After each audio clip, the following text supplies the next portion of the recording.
I don't see any past experiences or past jobs or past companies as failures. When you so-called experience failure, which I don't define it as failure, Yeah. I learn from it.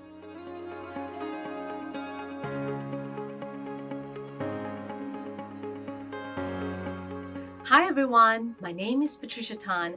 I'm the Executive Recruiter for Sales and Marketing, Digital and Technology in Singapore.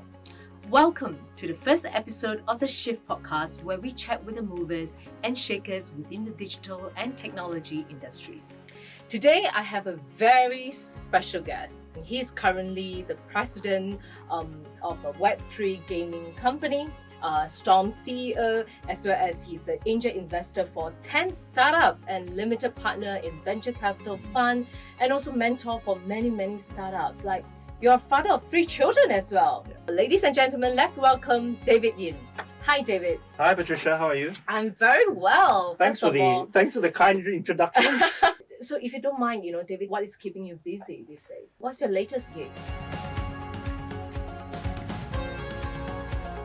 So the latest gig is we're developing Web3 or blockchain games. Wow. That keeps the team and myself quite busy. Okay. Whether it's about talking to investors about raising money for the games itself, whether it's actually conceptualizing the game, talking to partners as well, choosing the platform providers and so on and so forth. I'm very interested, David, when I decided to do this podcast, the purpose is really letting people know about uncover the story of yours, the journey to success, and any tips and tricks, any trials and tribulation.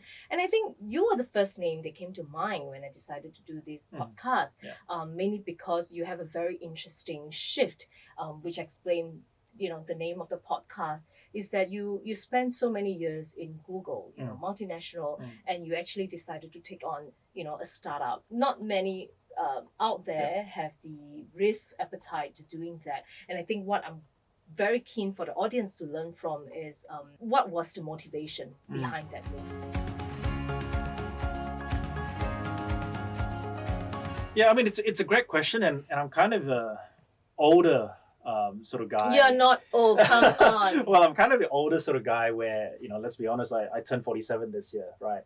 So I'm kind of not the normal kind of CEO entrepreneur in that sort of, definition. Is that a rough range of age for those CEOs out there? Well, I honestly think there's no definitive age on when, you choose to join a startup or run a startup itself, right? Before Google, I used to work in a startup for 3 years as well. And then I joined Google. And over at Google, I worked there for 5.5 years, right?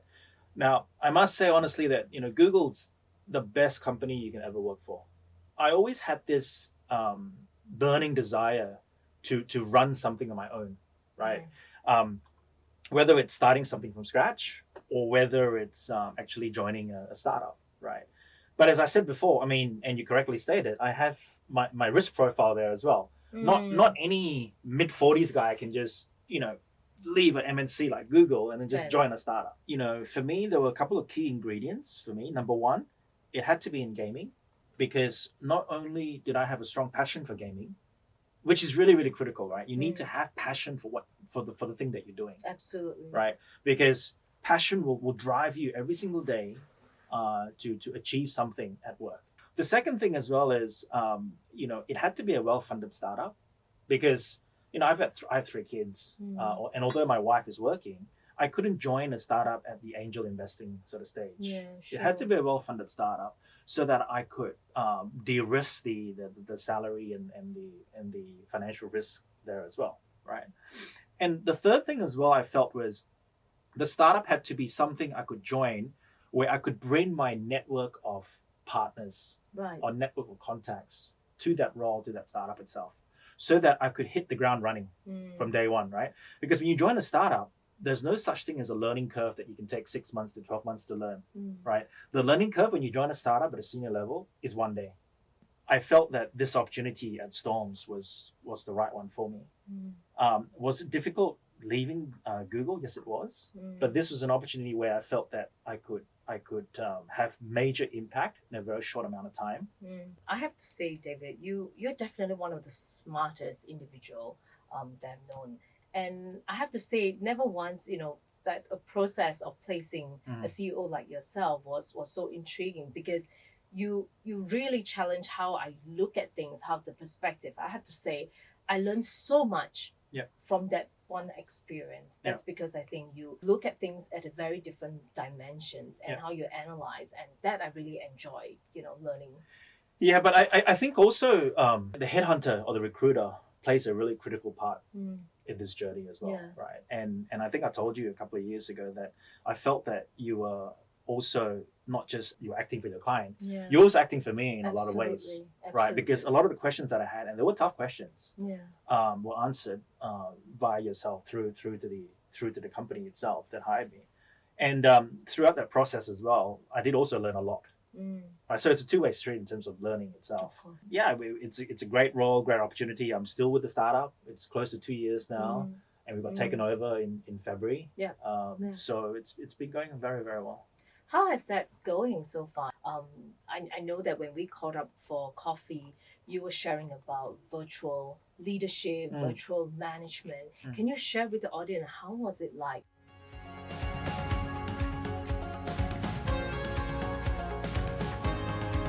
I think that the challenges is very relevant to the industry you operate in, right?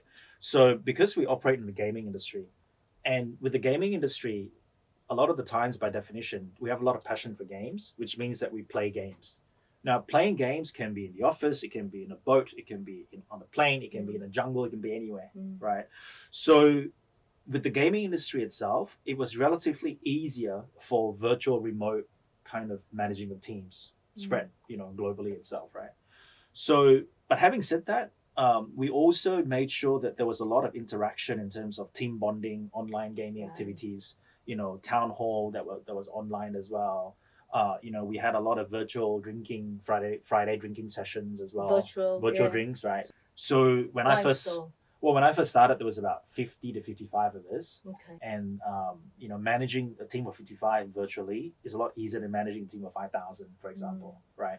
But I think what's really, really critical in a startup, in a virtual remote working environment, is that there are strong metrics or targets that is well understood by the entire team, right? I think it's a fine balance, right, David? I find it myself, it's really challenging, that balancing that, because especially pandemic we never experienced that before. Managing a team virtually. I would like to pick your brain on how to manage a team virtually in the most effective way. I think in your example, in your industry, it's absolutely critical or crucial to keep on meeting, whether it's candidates or clients, and meeting them is something that is really key, right? And in the virtual remote aspect, that makes it a bit tricky, like not being able to have a coffee with your client or with your candidate itself, right? In gaming itself, because we're going after gamers and consumers all around the world, and we're doing performance marketing. To begin with my customers, I don't go and meet my 15 million people that have downloaded my game. I do that through marketing, whether it's Google or Facebook or Iron Source or whatever. So I think that already is on the sales side. But internally, what's really important are that the games are built and the games are ready to be then published and launched. So that then requires a very clear project milestones and timelines on building that game or building those games, or even working with studios to get the games ready to launch itself, right? So that's why I said at the start, the industry is really important, what industry it is. I feel that in gaming, it's relatively easier to manage a virtual remote team, solely because, as I mentioned, the users are acquired through performance marketing and marketing, and internally, you've got to get the products, i.e. games, ready and launch, right? And then on top of that, we have the structure on, team bonding and virtual dreams and clear kind of milestones. And were you worried when the pandemic hit to a point where you knew that, everybody is locked down, everybody work from home? Were you worried and at the same time nervous? I'll take it in two parts. The first part is I wasn't worried because I know during the pandemic, more people are going to play games. That's so true. Right?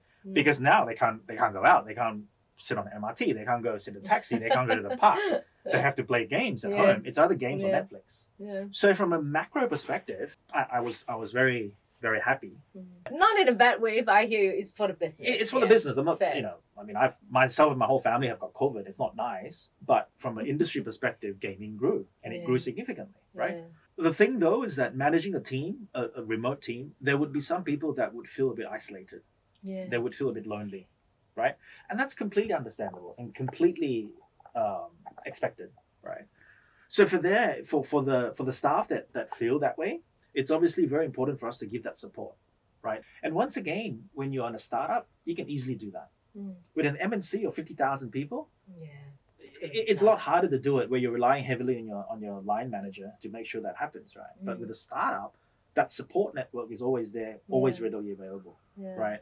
And we try to engage our staff as often as possible, okay? But having said that, we've always had a policy of work from anywhere, right? And even now, when everyone's allowed to go back to the office, I would say only about 10% of staff go back to the office. This is interesting, David, because I always thought that the startup world, they're mostly millennials, the Gen Z, and I had this question mark about managing the Gen Z virtually, because obviously a startup world is going to be a lot of trust. Whereas I think for me, I would have expected managing a more experienced employee virtually is more comforting than managing a Gen Z, if that makes sense. The thing that connects Storms and iCandy now is the fact that we have a strong passion for games. And games, the sort of games that we love in terms of casual and hyper casual games, doesn't discriminate on age.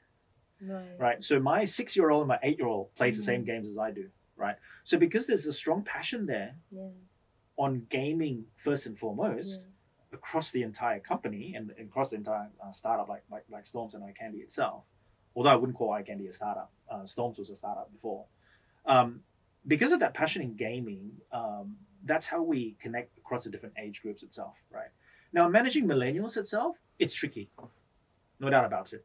So the way I try to manage millennials is I try to spend as much time as I can with them, talking to them about what worries them, what kind of drives them, what's their passion. And a lot of the times as well, I find that millennials are quite ambitious. Okay, so they want to, instead of going 10 years to be ahead of something, they want to do it in 2-3 years. So for me itself, what I personally do is I have a list of all staff, and I say must keep staff. Okay. The ones that you have to keep. Right. And then there are the ones that are good to keep and the ones that need improvement itself. Right. And I segment it this way, right? And the ones that are must keep is not just what I feel. It's got to be what the leadership team feels in terms of the staff feedback, have they been performing, and so on and so forth. And to be fair, startups are not for everyone. Right? The mindset and the attitude for startups on how we move 1,000 miles an hour and how we can build things and break things is absolutely critical. A lot of people think startup this is the perception among talent, which is why we want to talk about it. People felt that joining a startup means you have to take a lot of risk, potentially a pay cut, potentially be the head position in the shortest possible way.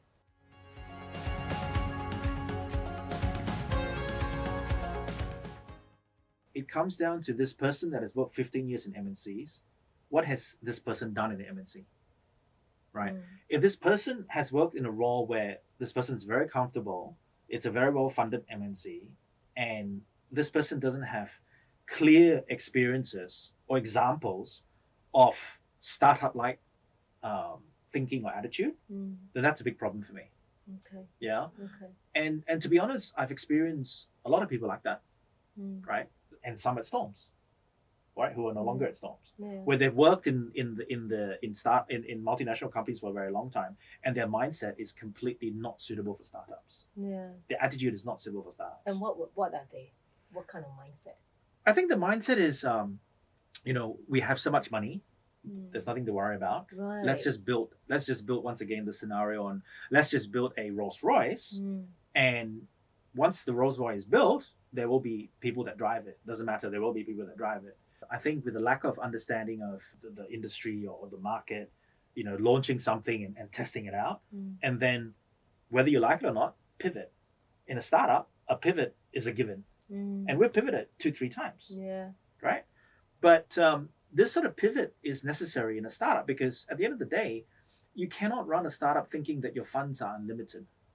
Yes, we were invested by 3 of the biggest companies in the world, but if you run a startup in a way where it's unlimited funds, it's not the right way of running a startup. Right. The mindset is wrong. Correct. Yeah. The mindset's completely wrong. There's no sense of urgency. You want to, because you have so much money, you want to build a Rolls Royce versus building a bicycle, get it out in the market, testing it, or understanding where the trends are going and industry is going, right? So I think it's important to really, when you're running a startup, to really understand the market, your competitors, and be able to very quickly pivot if it's needed.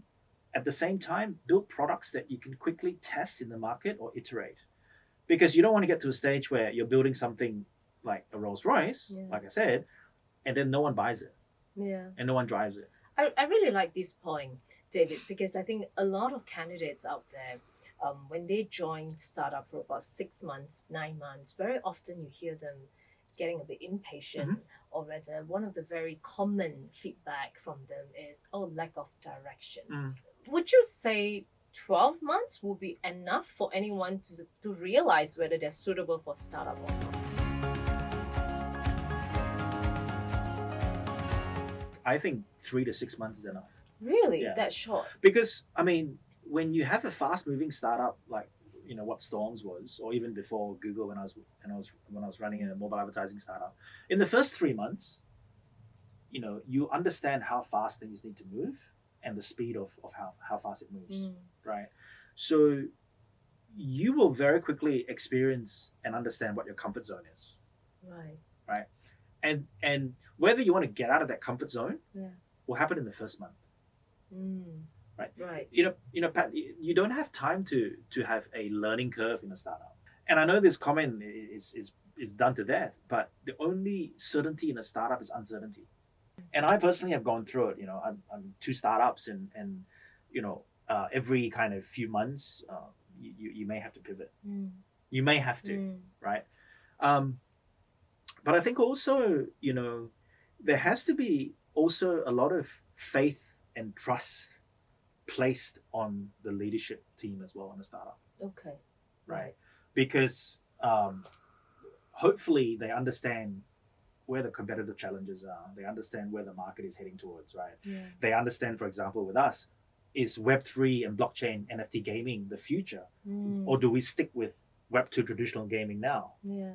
But a lot of candidates, like what you mentioned, right, they ask a lot of questions when they go startup. Yeah. David, I have been in corporate for 10 years. I'm now planning to go to startup. What would be the 3 advice, or rather 3 key things you would share with them?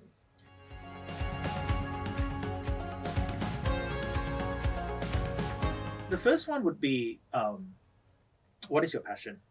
Because passion is really important. Whether you're an MNC or startup, it doesn't matter. What is your passion, right?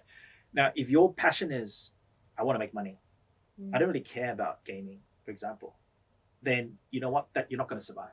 I strongly believe that.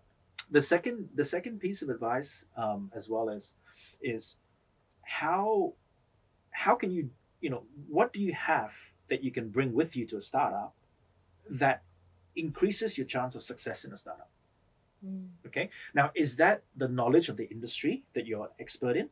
Yeah. Is that your network of partners or investors or vendors that you know that you can easily bring to this role in the startup itself? And the third thing as well is, are you okay and comfortable with failure? Right? Are you comfortable that in 6 months' time, the company may close or it may pivot? If you're comfortable with all these 3 things, then you should definitely go for it, right?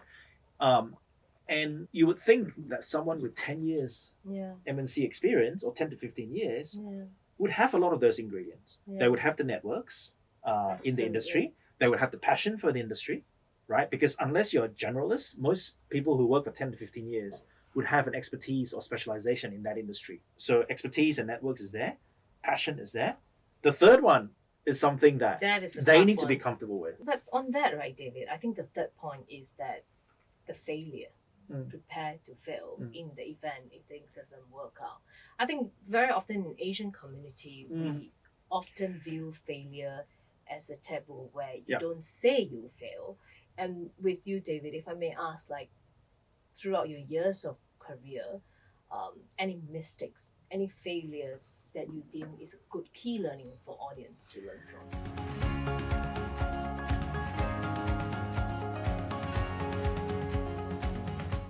So that first part, I think that failure in a startup is kind of normal, but you have to learn from it, and that should help you in the future with startups itself. For me personally, I don't see any past experiences or past jobs or past companies as failures. I never see that in my career. Awesome. Because I like to see it as learning from each part of each company that I've been with, right? There was one company where I worked 4 years in audit firm, Arthur Andersen, for 4 years. Then I jumped and went into a telco. And after a year, I said, I had enough. I'm going to London to backpack for 2 years, right? And when you go through that sort of stuff, you realize that you have a support network that supports you no matter what happens, right? And that's really important, because when you so-called experience failure, which I don't define it as failure, I learn from it. And do I use that learnings in my next job, and how do I get better? And then it keeps on adding on and adding on and adding on, right? So good. But if you then ask me the question on, has luck played a big part in my career? And I would say yes. Right? I mean, one example is yourself, right? You approached me. You could have approached a lot of other people as well. That was luck, right? And luck plays a big part. And I strongly believe that for me, the lucky part is because of my tenacity. I don't give up on a lot of things, right? And for example, sometimes joining a dream come true company, you'll take a long time to make that happen. But you don't just give up. Once again, it comes back to attitude as well. But you made a point, right? Long hours. But it's the passion that drives the long hours. If you don't have the right passion, you will leave the company by saying it's just too long hours for me. Exactly right. And this is a good point, because sometimes my wife gets upset with me because on Sundays I get my 2 boys to test my new games. Really? And my wife says, why are they playing like mobile games on a Sunday afternoon? The tiger moms would not like that. I said to my wife, because it's for my work, and it's 2 new games that I want my kids to test out, and they're really feeding back really good stuff. Because I asked my 8-year-old, why is this game so good? Would you pick it up every day? Wow. Like, do you need it to be more like more challenging, or is it too boring? Yeah. And then it's hard for my wife to then counter that, I understand. I'm the tiger mom. No screen time during the weekend. Yeah, exactly. Let's talk about this. I mean, you know so much about this space. I mean, the gaming, the blockchain, the Web3. I would like the audience to hear from you. What is all this NFT, Web3? What is Web3? So Web2 gaming is traditional gaming, right? If you play Candy Crush, you play Fruit Ninja, you play Free Fire, and so on and so forth, where most gamers would download the game, they would play the game, they could either watch some ads and get some items in the game, or they could actually spend money to buy virtual items like shields and swords and armor and so on and so forth. Now, that's Web2 gaming, and people spend a lot of time on gaming in the Web2 space, and gaming studios make significant amount of money in Web2 gaming, and they still make a lot of money. It's still double-digit growth. Wow. So then with and I've been involved with Web2 gaming for a very, very long time, right? Now, Web3 gaming or NFT gaming is fundamentally different in one significant way. It is different because now with Web3 gaming, gamers actually own the virtual assets in the game. And I've been in gaming for a very long time, as I said. And if I'm going to spend 4 hours a day, which I don't spend, but let's say, for example, I spend 4 hours a day playing Candy Crush on the MRT, on the taxis, on the plane, and I love match 3 games and playing puzzle or even fishdom or whatever, right? And if I do that now, I make nothing from the game. Right. Nothing. Right. What do you make from the game? You have bragging rights. You go to different levels. You go higher levels. Then you have a shield that you can show. Oh, I've got this shield. I've got this costume. I've got this. I've got this. Avatar and so on and so forth. That's great. Yeah. But I make $0 from it. So Web3, you can make money Correct. from gaming? So in Web3 itself, Okay. what we're going to do there is that we are going to allow ownership of the assets within the game for the gamers. Okay. So now I will start owning a sword or a shield. That is mine. So no one can claim it. Correct. And it's in a limited Correct. orders. Correct. Okay. And I can sell that in the Into market as well. quantity. Oh, really? Okay. Okay. So let's say there's So 10,000. is that NFT? That's NFTs. Okay. So the non-fungible tokens gives me ownership of the virtual assets within the game. Right. That's one part. And then you also have cryptocurrency within the game. Correct. Wow. So you That may changed the whole game. it's a game David. changer completely. And an example is a game that I play every day called Step In. I think I Okay. mentioned this to you before. You did. It's basically a move to earn game. You buy virtual sneakers and you walk with the sneakers every day and you Yeah. get paid for it, right? Yeah.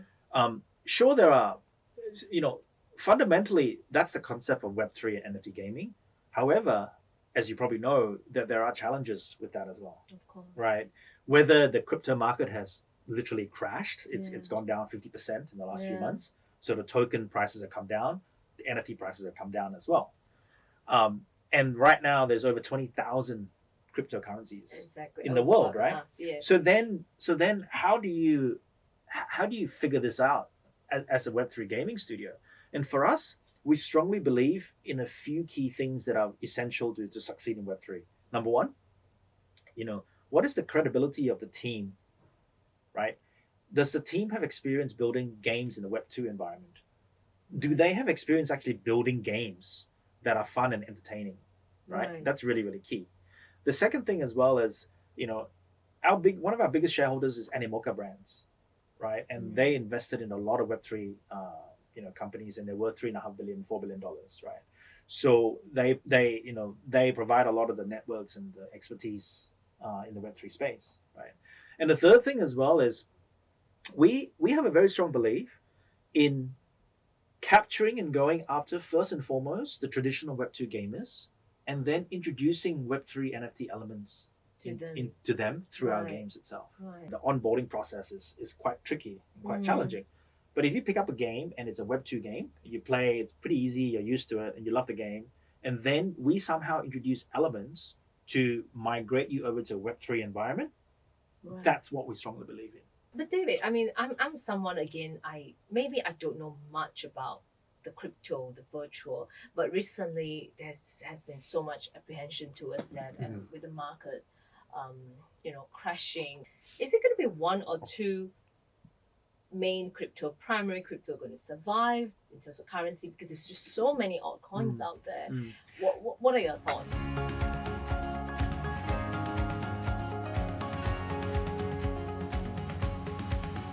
I'll probably go back to the .com Yeah. era, the .com boom as well, right? Which you have went through. Which I went through, right? And overnight, you have pets.com or whatever .com. Next day, it's worth $1 billion and all that. And it all came crashing down. Yeah. The people that survive the .com era have been businesses and startups that have created tremendous value, whether it's utility, usefulness to the customer, or significantly solves a massive customer problem in the market itself, right? So when you come over to the Web3 space and the crypto space and all that, we strongly believe that it's the .com movement right now, where the quality games from the credible studios will survive and thrive. Right. The ones that are formed overnight and say, we're building a Web3 game, you don't really need to know who we are, give us $100 million, those days are gone. Yeah. Now, the cryptocurrencies that will survive, I strongly obviously believe the top two are Bitcoin and Ethereum. Those two will survive. That it's survived for a very long time, and that's the future. As to your question on the other 19,998 cryptocurrencies, which ones will survive? Yeah.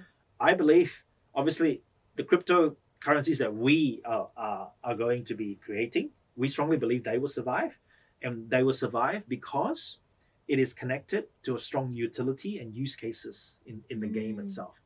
That includes NFTs, right? I just want to be sure. There's so many types of NFT Correct. these days. It can be a song, can be a joke, can be Yes. anything. Yes. And the same thing, the same theory applies. Like what you say, still come down to utility. Yeah. It's probably going to sustain. Yes. Well, it kind of is the same. The only difference with NFTs itself is that some of the most expensive NFTs right now, whether it's CryptoPunk or Bored Ape Yacht Club, is more about the rarity attached to it. So it could be a piece of art. Right. And because there's only, I don't know, X thousands of this piece of art, the whole world wants to grab it. Right. They want to own it itself. Right. So that sort of NFT use case is more like a painting.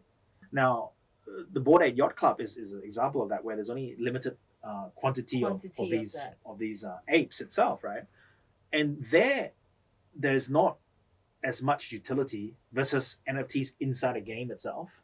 Absolutely. Right? Because the usage of correct. It, right? Yeah. But there, it's more about limited supply with a very high demand for something that is art, is is something that you want to talk about, you want to show people about it, and there's a massive demand versus supply there. And even with the crypto market crashing, like the Bored Ape Yacht Club is still worth quite a lot of money. I think $70,000-$80,000 US. Correct. Right. There's just so many overnight millionaires, like billionaires, right, with this. And I think, but recent crash, I've also heard people losing lots and lots of money.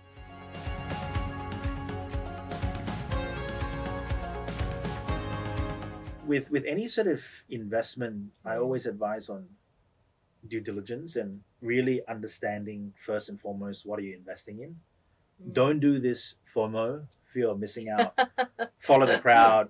I'm one of them. But my biggest advice in any sort of investments, whether it's Web3 or crypto or even stocks or whatever, is carry out your due diligence, really understand what you're investing in. Yeah. When it comes to NFTs and tokens, I would like to see a very strong use case and utility attached to the NFTs and the crypto and the tokens itself. So I think that's really, really important. Very strong utility for the cryptocurrencies and the NFTs, and and really understanding what you're investing in. To bring this to a wonderful close, there's this one burning question, I've been wanting to ask you, given that, you're a 24-hour juggler, you're a father, you're a son, you're a husband, you're a boss, you're an employee, and you're sitting, you're an advisor for so many startups and all that, especially mental wellness, mental health is key these days. How do you maintain that positive or the optimal level of mental health day to day? And what would be the advice?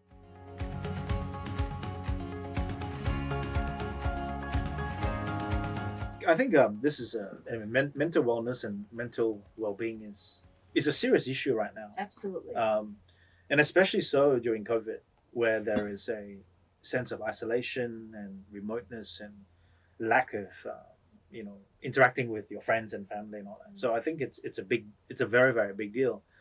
And I've also had friends who have gone through the mental illness and mental wellness journey itself. For me personally, the way I try to manage mental well-being is that on the weekends, it's not negotiable for me. I spend time with my kids and my family. The whole of Saturday and the whole of Sunday. We go out, whether it's to the park, swimming, beach, spend time with them, play with them. And wherever possible, sometimes it's slightly difficult, but wherever possible, 90% of the time, I cut out work completely. Yeah. Right? Now, where sometimes it's super urgent, I have to hop on a call or I just send an email, that's fine. Right? So that's how I manage it on the weekends. The other thing is prioritization. Yeah. So prioritization as in, I try to understand what is my authentic self, what is my core DNA that makes me contented in life every single day. Is it about having as many friends in the world as possible? Is it about buying an expensive Aston Martin? For me, none of that really matters. For me, what makes me my authentic self and what keeps me happy every single day is my family. Full stop. Yeah. Right? Being with my family, my wife and my 3 kids every single day, knowing that I can come back to this is something that drives me every single day. right? That's awesome. And David. I'm lucky to have that, Mm. behind me. And unfortunately, a lot of people that they don't have that, don't have that luxury. But I personally have that, and I work very hard to have that. That's really, really important. Now, some people actually say, "But David, then does that mean that you as president of iCandy and CEO of Storms take second nature, right?" And to be honest, it does. It honestly does, because I'm not going to sacrifice what is the most critical, important thing in my life for something else, right? But don't think that I don't treat running a startup as important. That's super critical for me as well. But like I said, it's about prioritizing. How do you prioritize all those sort of things? Oh, I love this, David. And I think prioritization or learning how to prioritize is a skill. Yeah, it's a muscle that is intentional. Yeah. Someone just told me recently, which I thought is great, is that let people chase their own dreams and you chase after yours, at your pace that you want. Yeah. And because there's no comparison. Yeah. I really love this, and thanks so much, David. Appreciate your time, and thanks again for agreeing to be the first guest for the Shift podcast. I hope you had a great time, because I certainly had. And for everyone, this is David Yin, the president of Web3 Gaming, CEO of Storms, and thanks again, David. You're welcome, Pat. Really enjoyed my time. Thank you for listening to the Shift podcast. On this platform, I'll be picking the brains of various eminent business leaders within the digital and tech industries to uncover their journey to success, tips and tricks, and learn from the numerous trials and tribulations they had to overcome to get to where they are today. Our aim is to enable you to pick up these bite-sized insights from their stories and at the same time learn about the latest trends in the digital industry, so you can fit these learnings in and be the better version of yourself. If our content resonates with you, please share, leave a comment, like, and subscribe to our channel on all platforms that this podcast is on. Stay tuned for the next episode.